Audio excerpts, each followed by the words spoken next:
lideresas, lideresas, líderes sociales, comunales, campesinas, defensores del medio ambiente, representantes de las comunidades afrodescendientes, indígenas, población LGTBIQ+, vicepresidente de la República de Colombia y ministra de Igualdad y Equidad, señora Francia Elena Márquez Mina, su compañero Yerney Pinillo, gobernador del Departamento de Nariño, Luis Alfonso Escobar Jaramillo, alcalde del Distrito Especial de San Andrés de Tumaco, Félix Henao Casanova, ministras, ministros, directores y funcionarios del Gobierno Nacional, congresistas de la República, medios de comunicación y en general a toda la comunidad que nos acompaña en el día de hoy.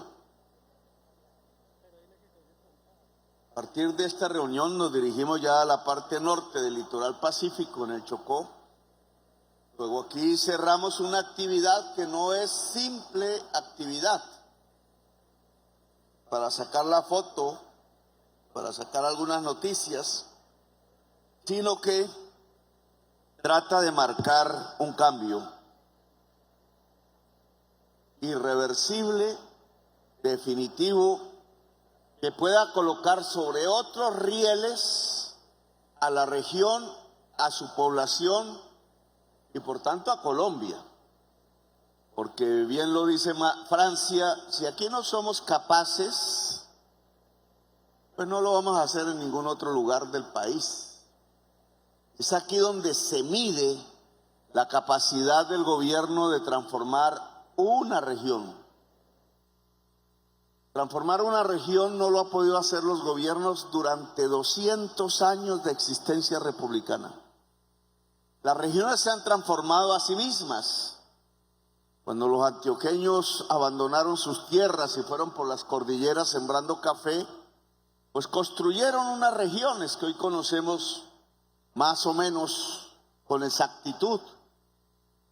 Cuando otro tipo de poblaciones fueron expandiéndose, por ejemplo, en el caso de Bogotá, por la sabana de Bogotá o hacia el sur, en la misma sabana, fueron construyendo una metrópoli, la enorme ciudad de Bogotá, hoy con 8 millones de habitantes. Eso en realidad no lo hizo los gobiernos. Esa ciudad la hizo la gente, sobre todo en sus barrios populares. Barrio tras barrio fueron construidos por albañiles, por la gente misma, colocando los ladrillos, las señoras mismas, poniendo el cemento en donde guarecer al final en una habitación a sus hijos, a sus hijas. El gobierno, en forma general, durante estos 2 siglos, no ha sido capaz de construir región, ni de aliarse con la población para construir región. Ha hecho otro tipo de alianzas. Se ha aliado con los terratenientes para que los campesinos no tengan tierra, los ha golpeado allá en la costa atlántica, por ejemplo, en el Caribe o en el Magdalena Medio. Se ha aliado con las grandes mineras internacionales, les tituló la tierra en masa, prácticamente todo el país titulado, para que los mineros ancestrales y artesanos tuvieran después que prácticamente subordinarse a las mafias para poder sobrevivir. No se alió con los pescadores, al contrario, abandonó el mar. En cambio, sí se ha aliado con la mafia.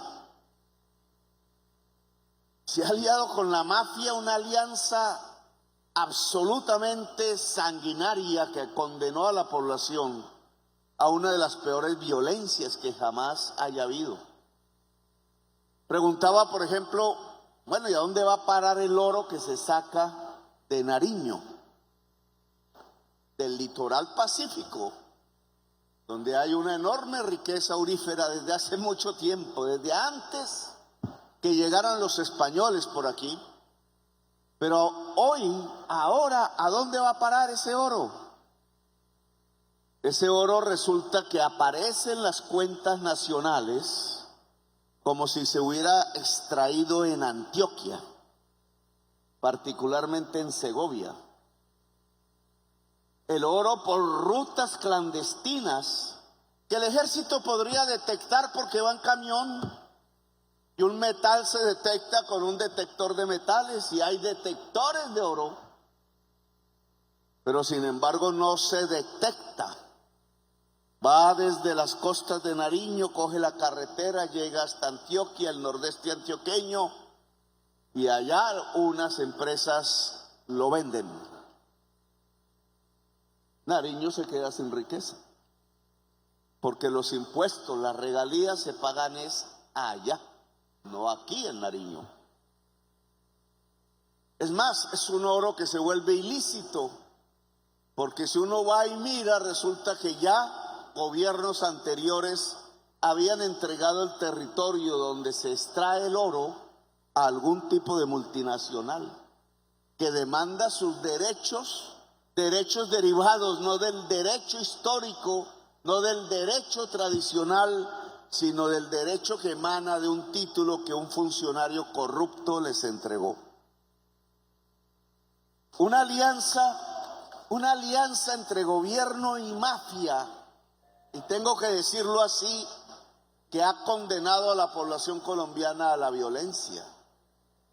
La violencia no está en que somos violentos por naturaleza.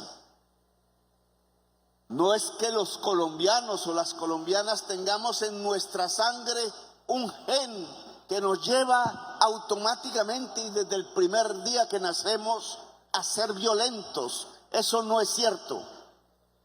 La violencia aquí se ha construido sobre el pueblo, se ha arrojado sobre el pueblo, se ha mantenido artificialmente, no por la gente, sino por la institucionalidad misma que se alía con el poder criminal. Por eso las dificultades de este gobierno. Las dificultades de este gobierno para avanzar no vienen de que otra gente es de la U, o es conservadora, o es liberal, o es uribista, ¿no? Ese es un error de percepción. La misma gente, tenga el corazón en la izquierda o la tenga en la derecha. La misma, con las mismas necesidades. Gaitán lo decía, el hambre no es ni liberal ni conservadora. No, el problema está en quien dirige el país. El problema está en esa institucionalidad que maneja el país. El problema que tiene este gobierno para avanzar rápidamente no está en que haya personas que sean uribistas. Está en instituciones que se han entregado a la mafia. Y ya dirán, ¿y cuáles? Dígalo, denuncie, presidente. Pues todos lo sabemos. No es la propia institucionalidad, porque una institución es una abstracción, no es concreta. Las instituciones son personas. Los que permiten que el oro vaya hasta Antioquia y no pague sus impuestos aquí son instituciones plegadas a la mafia. Los que permiten que en 8 kilómetros de tubo por donde se lleva la gasolina que llega a Tumaco hacia Pasto, pero en estos 8 kilómetros de aquí, donde sabemos está la mayor cantidad de plantaciones de hoja de coca, y la gasolina es uno de los principales insumos para producir cocaína. ¿De dónde sale la gasolina? Del tubo. Hay 400 perforaciones en el tubo en 8 kilómetros de distancia. ¿No se puede cuidar 8 kilómetros de tubo? ¿O estamos ante otras circunstancias? Cuando muchísimos alcaldes terminan entregándole las secretarías de salud, las secretarías de educación a las mafias armadas, que de ahí sacan el dinero que debería ir para educar a los niños o poner las vacunas para comprar armas, Pues ahí mismo hay una alianza entre la institucionalidad pública y el poder criminal organizado. Y si eso se profundiza más y más, si llega hasta los ministerios, si se toma la presidencia, si se toma las cúpulas de que ordenan la institucionalidad en Colombia en sus tres poderes, pues no solamente tenemos que el tubo que sale con gasolina de Tumaco hacia Pasto está agujereado 400 veces, y al lado y lado las piscinas donde sacan el petróleo para transformarlo en gasolina, con destino no al carro ni a la moto, sino al laboratorio de cocaína. Pues además los responsables de ese negocio no van a ser juzgados, no van a ser investigados, porque también sectores de la justicia se han plegado a la mafia. Descubrimiento periodístico: el puerto de Buenaventura se usa para exportar cocaína. Descubrimiento periodístico: algunos funcionarios de la justicia organizaban la manera como el puerto de Buenaventura se entrega a la mafia para que exporte cocaína. ¿Cambia la situación o no cambia? Pues nuestra obligación es hacerla cambiar, denunciarla, mostrarla a la sociedad colombiana para que sepa qué es lo que está pasando en Colombia. En Colombia está pasando que las fuerzas que quieren un nuevo país decente, trabajador y pacífico se enfrentan a unos obstáculos que nacen de una fuerte alianza política entre funcionarios estatales y narcotráfico. Eso lo decía Luis Carlos Galán hace décadas y lo mataron por decirlo. Pues eso que dijo Luis Carlos Galán como una denuncia es una realidad en Colombia. Resisten para que no haya investigación, para que no haya culpables, para que no haya una transformación real del territorio. Quieren condenar el litoral pacífico de Colombia a la violencia, cueste lo que cueste, porque saben, y lo saben desde altas esferas del Estado, que si el litoral pacífico se desarrolla, entonces no habrá oportunidades para negocios. Los negocios oscuros desaparecen cuando la luz alumbra, y la luz alumbra cuando la gente puede prosperar en tranquilidad y tiene paz. La paz es un negocio. La paz se ve como un enemigo de los negocios clandestinos, oscuros, que por miles de millones de dólares se hacen en los territorios, en los campos de Colombia y con el país mismo. Hay una institucionalidad ya de las mafias. Hay un modus operandi, hay una cultura. Nos llevan como rebaños al matadero porque no les interesamos ni les interesa la región. Por eso tenemos que hacer un cambio. Ese cambio tiene que ir al corazón de este asunto. Hemos dicho que salir de una economía ilícita implica construir una poderosa economía lícita. Ese es el juego al que estamos abocados en términos de política pública, de decisiones personales y decisiones políticas. ¿O somos capaces de construir en el litoral pacífico economía que le permita enriquecerse en el término sano a la población del litoral pacífico, negra, indígena o mestiza? O Colombia desaparece. El concepto nacional se acaba, porque ya cada pedacito del territorio tiene dueños que no nacieron aquí. Carteles mexicanos ligados con pseudoguerrilleros, levantando las armas y aliados con sectores del Estado, cuyos jefes se están llenando de fortunas inmensas a partir de que negros y negras se mueran en el litoral jóvenes indígenas terminen descuartizados y el terror inunde las comarcas del litoral. Eso es lo que queremos cambiar.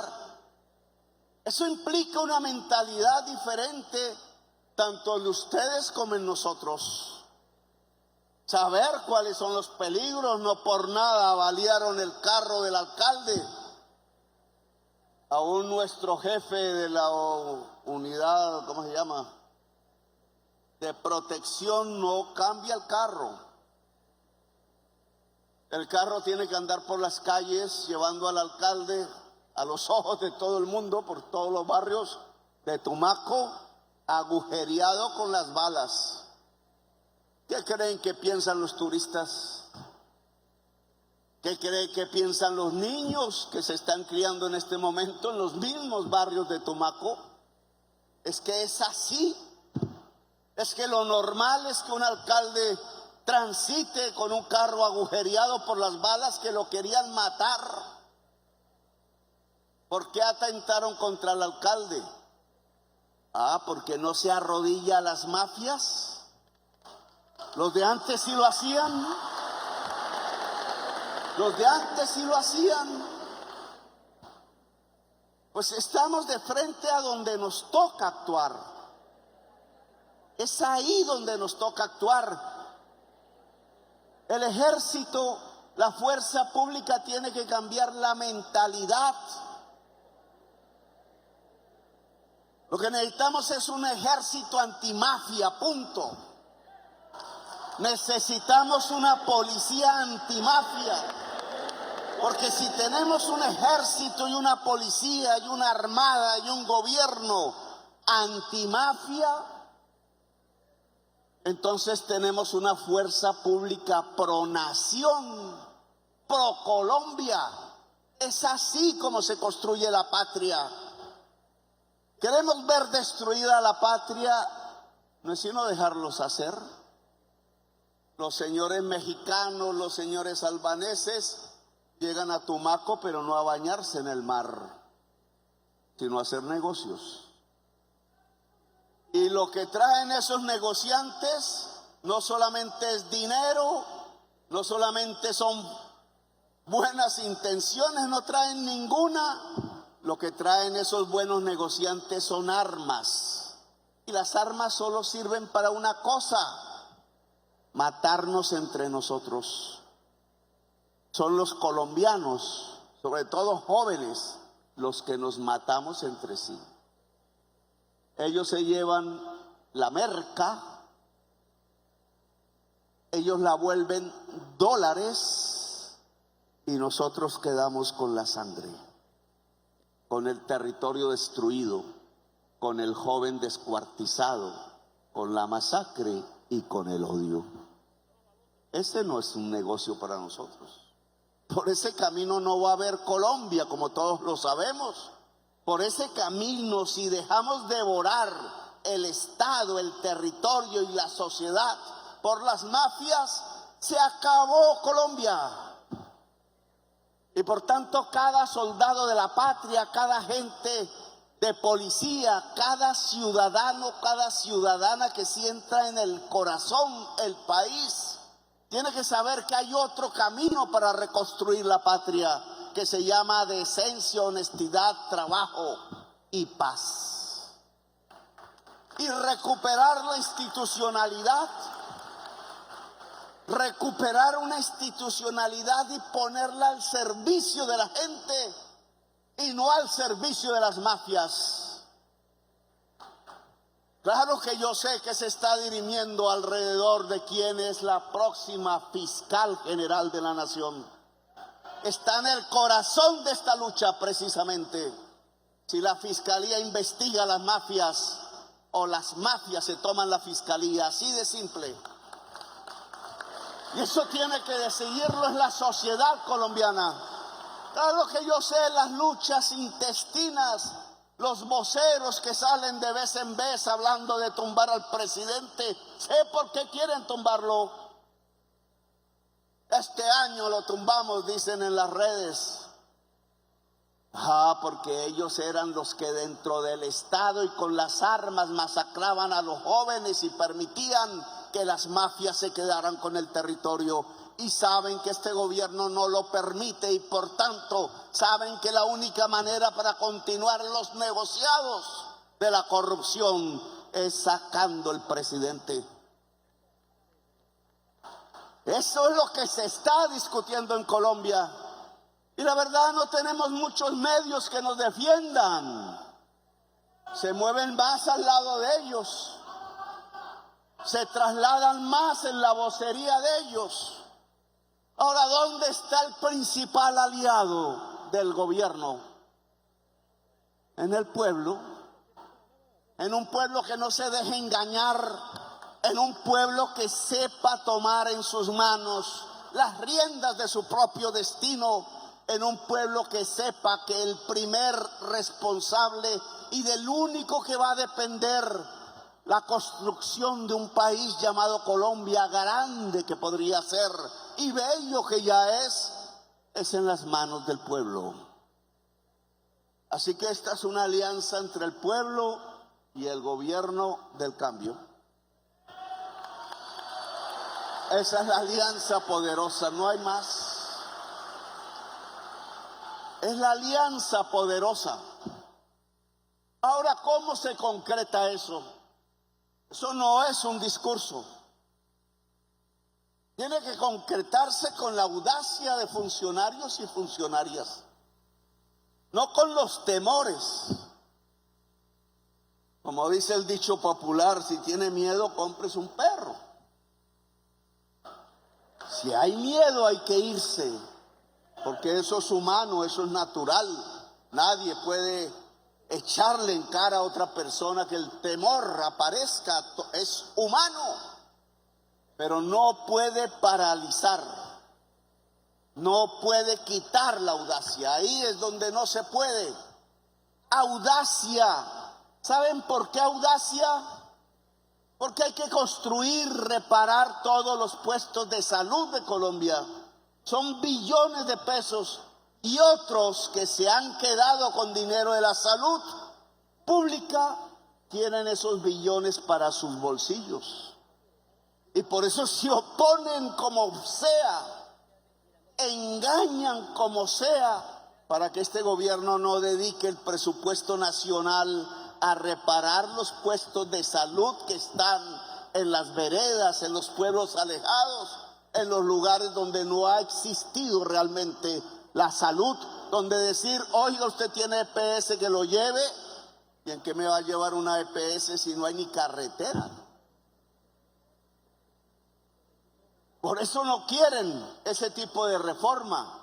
Por eso el ministro de Salud aquí presente no simplemente tiene que aceptar los proyectos que los técnicos del Ministerio de Salud le están llevando para decir aquí que hay unas inversiones que se van a hacer en unos hospitales.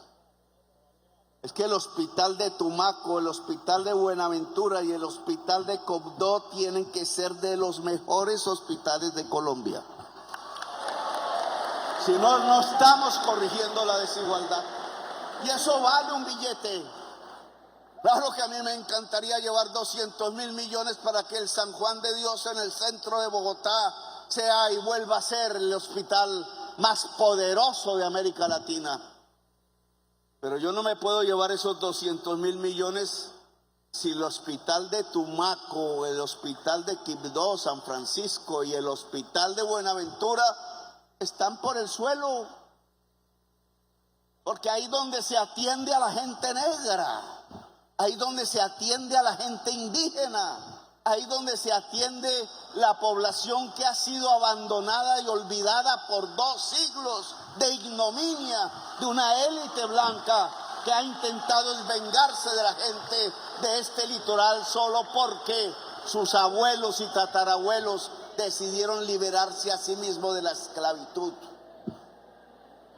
Por eso se vengan. Por eso el esfuerzo no son 20.000 millones, no son 15.000 millones. Hay que ampliar, y de ahí la audacia, el marco de la visión sobre lo que necesita el territorio. Hay que ampliarlo. No voy a poner una cifra porque tampoco soy ni sé de eso bien, pero yo sé que 20.000 millones no sirven para mucho. Porque yo he visto cómo Peñalosa le entregaba a una empresa privada española 700.000 millones para demoler un hospital y hacer uno nuevo, privado, en los barrios de Bogotá. Luego aquí tenemos que hablar de otras cantidades, porque no se trata de traer pobreza a los pobres, se trata de traer riqueza en el sentido más amplio a la población más pobre del país para que deje de ser pobre. Como lo dije en campaña, no vinimos a empobrecer ricos, venimos a enriquecer pobres, y enriquecer pobres, que es superar la pobreza, implica audacia.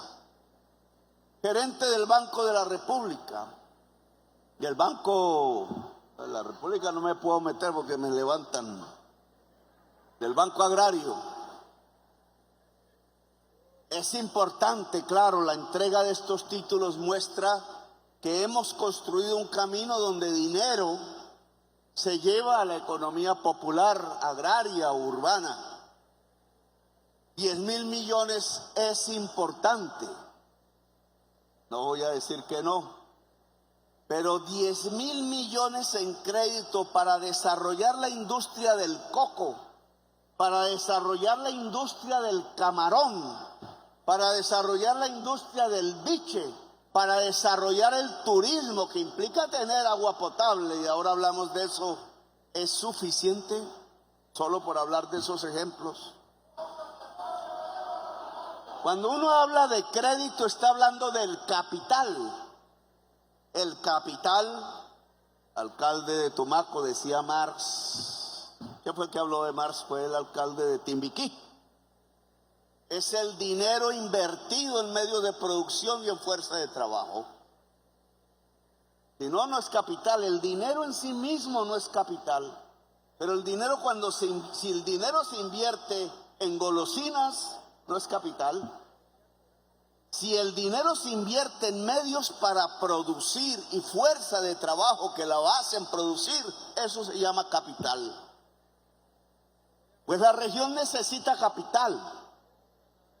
Pero el capital no es que alguien por un asunto religioso, quizás filantrópico, vaya a saber, viviendo en algún lugar de ricos del mundo, decida venirse a Tumaco y poner su capital a producir aquí. Ahí nos quedamos esperando el milagro. Es diferente. Es que la misma población de aquí se organice como fuerza de trabajo, como fuerza productiva, como cooperativas.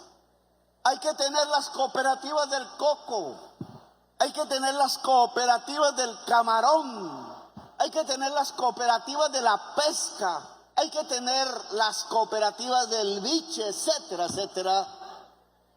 Y hay que entregarles entonces el dinero para que se vuelva capital, pero no son 10.000 millones.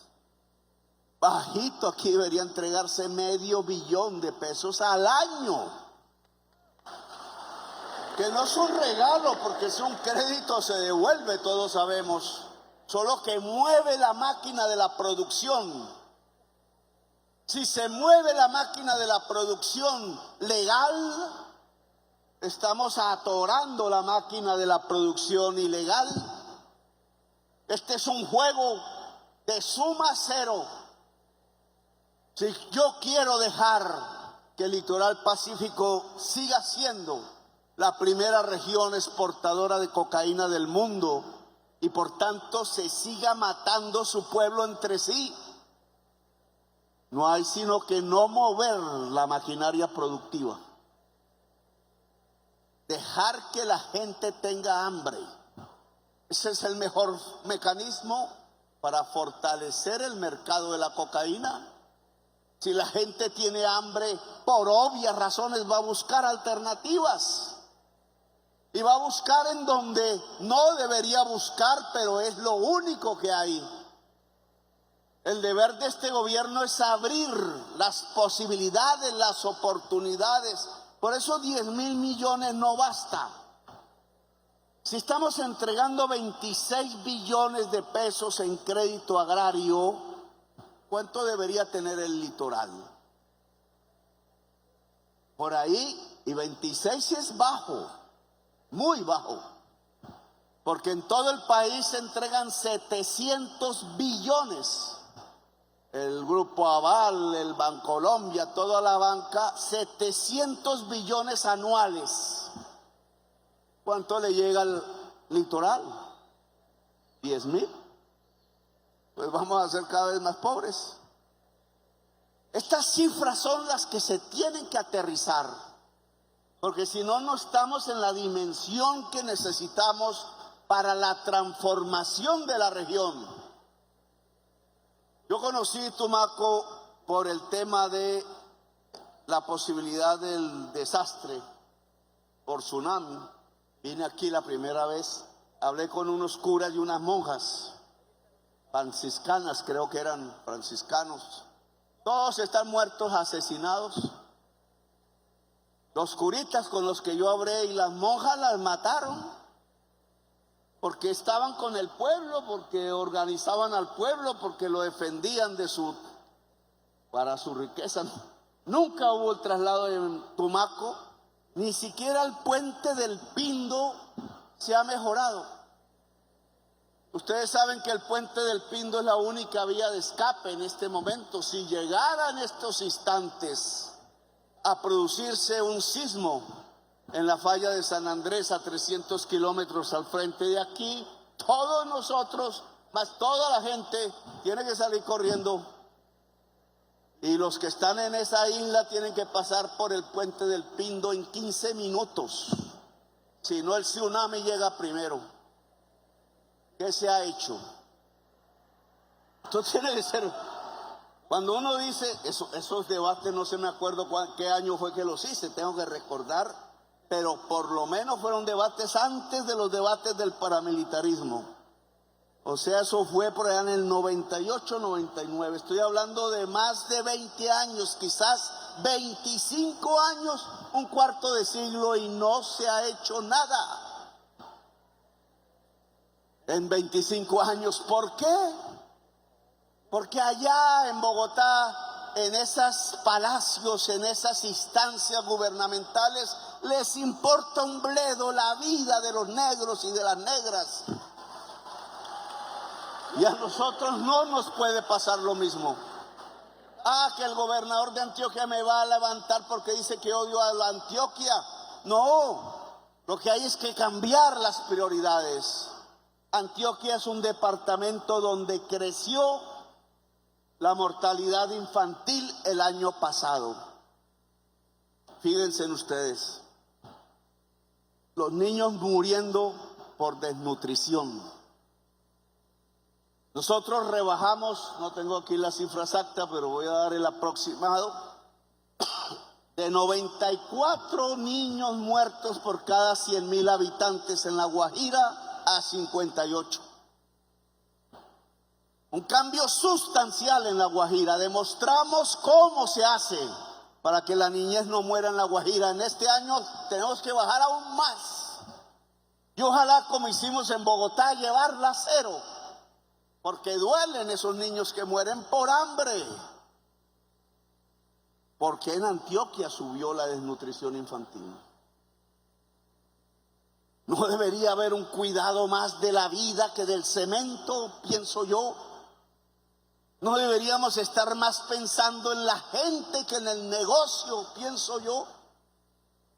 Si pensáramos más en la gente que en el negocio, el puente del Pindo no debería ser una prioridad, hace tiempos construida, lo cual significa que para este gobierno es una orden.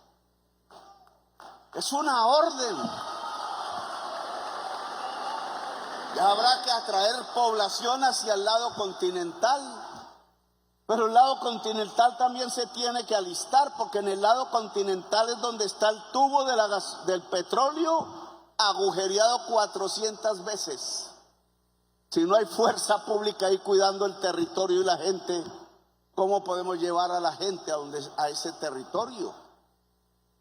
La fuerza pública tiene la orden de cuidar ese tubo, y si no son capaces de cuidarlo, se cierra la válvula y no vuelve a haber petróleo por el tubo. No vamos a subvencionar a la mafia que está matando a la gente. Hay un lapso para ello. Ese tubo no tiene por qué seguir agujereado. También en esa época, gobierno de Uribe, nos dimos cuenta que aquí habían entregado un puerto por concesión a unos señores ecuatorianos. El presidente seguro pensó que así se iba a desarrollar, dado que los ecuatorianos saben de la industria del camarón. Ni más ni menos están exportando 5.000 millones de dólares cada año en camarón a la China. A China. Y es a unos kilómetros al sur de aquí. Es el mismo mar. A lo mejor pensó que entregándole la concesión a los ecuatorianos íbamos a florecer en la industria del camarón. Carreta nos fregamos, porque los ecuatorianos se llevaban el atún y el camarón de aquí hacia Ecuador a enlatarlo allá y a venderlo como exportación ecuatoriana. Pasó lo mismo que el oro. Y entonces la población del litoral pacífico saca el oro y lo vuelven antioqueño, y saca el pescado, el camarón y el atún y lo vuelven ecuatoriano. Entonces, ¿cómo vamos a enriquecer la población del litoral? Por eso yo he dado el aval para que esa concesión portuaria en Tumaco pase a las cooperativas de pescadores de la zona. Y es más, le pediría a la Armada, porque allá en Buenaventura hay un lío suscitado con lo que llaman el Muelle 13, algo así, ¿no? Que es parte del puerto de Buenaventura. Y los señores que tienen los lotes atrás quieren el lote de la Armada, que es el lote que está junto al mar. Y la Armada no sabe qué hacer, pero eso lo define el ministro de Transporte. Porque ahí no hay un puerto pesquero para la gente de Buenaventura. No le entregaríamos un espacio del puerto a la gente que vive en Buenaventura y vive de la pesca. Y si nos queda chiquito el puerto de Tumaco, no. Si pensamos en exportar, porque esa es otra mentalidad que tenemos que cambiar. Entonces, ¿para dónde va el camarón? El atún, para Bogotá, dicen. ¿Y por qué no va para China? China hay 1.400 millones de habitantes que si comen camarón de Tumaco, pues simplemente nos volvimos aquí un Hong Kong, como decía Peñalosa. ¿Por qué no? ¿Por qué el ministro de Comercio no nos organiza las misiones? Primero con los embajadores de aquí. Segundo, llegando allá, viniendo aquí. Si nos fuimos en un avión de nosotros hasta Pekín a hablar con Xi Jinping, y él va a venir a Colombia. ¿Y por qué no estamos organizando la compra del camarón y de los productos del cacao? Precisamente para que a China no lleguen los actores de la producción de la cocaína.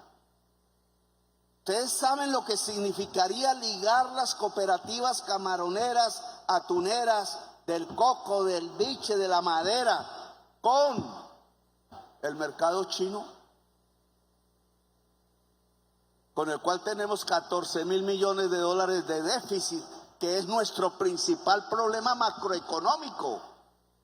Aquí no queda un gramo de cocaína si lo logramos, porque tendríamos las posibilidades del desarrollo regional tal como debería ser.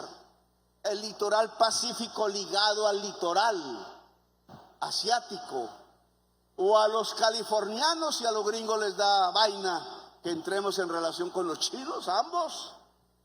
Pero necesitamos una acción inmediata, rápida. Nos quedan 2 años y medio de gobierno y es la manera como podemos hacer saltar la región.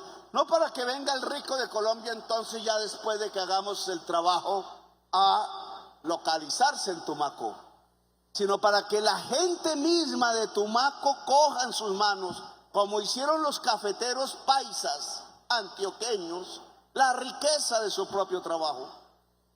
Así se puede construir una región. No se trata, porque nos atacan de comunistas, de socialistas, que el Estado sea el dueño del medio de producción. Claro, los que nos atacan no tienen ni idea qué es comunismo y qué es socialismo. De paso informo, socialismo es el modo de producir a través del cual el Estado es dueño de los medios de producción. Punto. Pues eso no es lo que estamos buscando nosotros. Nosotros creemos y queremos que los medios de producción estén en manos del pueblo, no del Estado.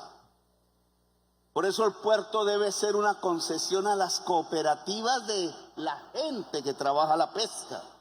Y por eso el muelle en Buenaventura debe ser de las cooperativas genuinas de pescadores de Buenaventura, no de cooperativistas de mentiras que estando con la mafia de atrás aparentan ser cooperativistas para quedarse con el puerto. Eso no. En este gobierno no lo admitimos. Bien, yo me he ido andando en este discurso por varios temas, pero lo que quiero que quede muy presente dentro de la población en general del litoral es que salir de la violencia, tener paz, es igual a salir de la economía ilícita y tener economías lícitas. Que para tener economías lícitas eso no se hace así, sino que hay que construir 2 grandes pilares: las condiciones básicas de existencia y las condiciones para producir. 2, las condiciones básicas de existencia es el agua potable, es la salud, es el saneamiento básico, es tener un techo. Por eso el plan de agua potable, vicepresidente, es agua potable para todo el litoral pacífico. Creo que ahí estamos avanzando, pero los contratos no pueden pasar a la politiquería ni a los contratistas de la politiquería. Entonces, si no, tampoco vamos a tener agua potable, así haya plata. El ejército, a través del batallón de ingenieros, va a construirlos con ayuda de la comunidad y la comunidad misma. Eso tenemos que organizarlo en todo el litoral pacífico. ¿Por qué Tumaco tiene el agua potable con heces? Investiguémoslo, no lo callemos. ¿Quién fue el contratista? ¿De quién era amigo el contratista que hizo tan mal la obra? Y empecemos a procesarlo, acusándole ante la justicia colombiana. Aquí no puede suceder eso. Entonces vino a robarse un billete y a entregarle heces en vez de agua potable a la gente porque era negra. No, eso no puede ser. Al pueblo negro se le respeta. Lo mismo la salud, de la cual ya hablé, lo mismo el saneamiento básico, son las condiciones básicas de existencia. Sin agua potable no se puede vivir. Y hay otras que son las condiciones para producir. Entre una y otra, la educación. Le he pedido a la ministra de Educación, que es del litoral, vamos para su pueblo ahora, que es Ismina, Chocó, que nos presente todo el plan en el litoral pacífico de sedes universitarias, de mejoramiento de colegios y de construcción de colegios para que haya un salto educativo en todo el litoral pacífico. Yo no estoy hablando incluso de obras marginales, Estoy hablando de hacer una revolución. No tenemos más tiempo para hacer una revolución porque yo ya estoy viejito y me quedé esperando toda la vida hacer una. Así que esta es la oportunidad para hacerla. Es una revolución educativa en el litoral pacífico, que el 40% de los recursos que nos quieren embolatar al interior de los ministerios, que el 40% vaya al Pacífico, sí. Sí, porque es así la única manera de recortar la distancia. Toca así.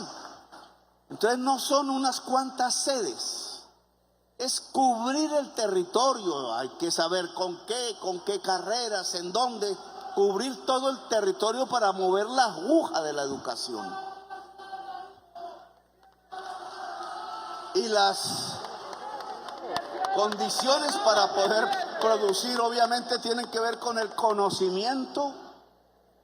Si no sabemos, yo aún no me como mucho el tema de que no hagamos más infraestructura del SENA porque nos va a costar más mantenerla que el ingreso del SENA. Sí, eso será así si el ingreso del SENA sigue siendo el parafiscal, ¿cierto? Porque nos pone un límite en el tiempo de acuerdo a la capacidad de la economía en crecer. Formalmente, ese es un límite horrible.